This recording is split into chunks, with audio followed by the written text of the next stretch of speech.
Good morning. I hope everyone's well.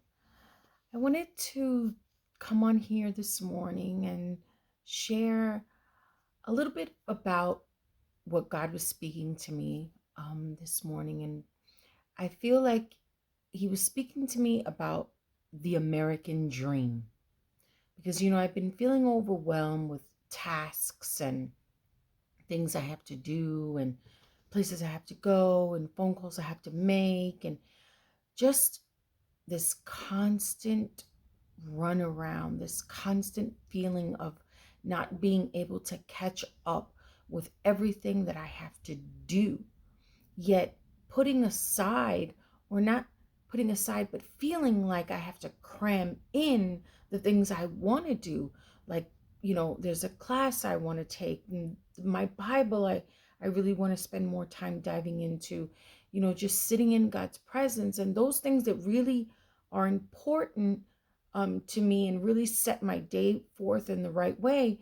I feel like I'm cramming them in because I have all these other things to do and these other deadlines to meet. And I feel like the Lord said, Michelle, are you really, is that really the American dream? Is that what you're really after? And, you know, I've been thinking a lot about that term, the American dream. And I thought to myself, what American dream? This American dream has made me feel like I constantly can't catch up. I constantly can't keep up with what people are saying and people have and what I should look like and what and it's just so heavy. And anybody that knows me, no shame, because and no shame on you, no shame on me, because anybody that knows me knows I like to dress. I like to you know, um, fix myself up. I like all those things, but it is not my main focus. And while I like them, I will not do everything and sacrifice everything to have a nice car or to, you know, that's just not. Do I like to have a nice car? Of course, within my means of living. Do I like to look nice? Of course, within my budget. Those are, you know, that's just the way I operate. It hasn't been always, but it's the way I operate now. So I'm not trying to put shame on anybody that likes those things, but it is not. It may be an American dream, but it's not a godly one. It's not what God has brought us forth. I think about the people that I love and that have gone on to be with the Lord. And, people are not going to remember. I don't remember the things they had, the things that they wore, the things that they drove, the what their furniture looked like, you know, what jobs they had, what titles they carried. I literally, of course, you can remember some of that, but if you had to go through the timeline of a person's life that you love and lost, would those are not the things that you remember, and it's not going to be the things that people remember about us.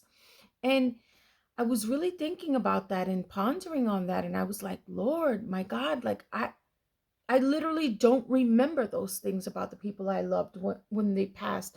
Like, I think about my grandpa who passed, my dad's dad. And the thing I remember most about him is that he used to take me to McDonald's every single day and get me a Happy Meal because they babysat me as my parents worked as young parents. And every day he would take me to the McDonald's at the corner of his block. And I remember that. And I remember that he was a jeweler and loved to show me all his jewelry. And he would open up these cases he had and just show me all his jewelry. And I just love jewelry because of the fact that he loved jewelry, because it was his craftsmanship, and he just loved what he did so much. But it was the feeling that I had when we did those things together. It wasn't the jewelry. And my grandmother, his wife, my grandmother Mariana, the funny. She was so funny. And she would say such silly things. And I would make her speak English, which she didn't do. And I would make her speak English. And I remember how funny she would say things. And we would just laugh. And the things that she would say. And oh, she was so funny. My grandma, Justina, that passed, I remember how much she loved to dance and how infectious her joy was.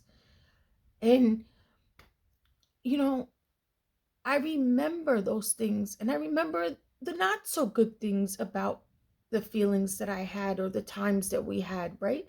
But I don't remember any of these American dream things. I don't remember them.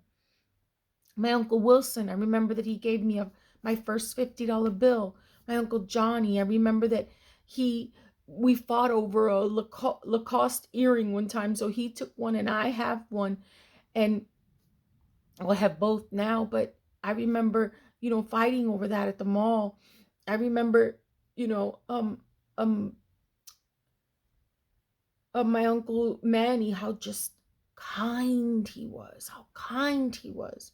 I remember my Uncle Paco, how much laughter he brought to the room and how he would just make us laugh so much like my grandma, and how he always opened his doors to his home. Those are the things that we are going to be remembered for. The Bible speaks nothing about our earthly possessions and how God is pleased by them. Yes, it refers to those things and beauty and earthly possessions and all of those things. It does. But it refers to them how it pertains to people. For instance, in Proverbs 31, beauty is vain, but a woman who fears God is to be praised. First Peter, let not your adorning be external, but let it be the hidden person of your heart. Luke 12:15, one's life does not consist in the abundance of possessions. Colossians 3:1-4 reminds us to set our minds on things above and not earthly things.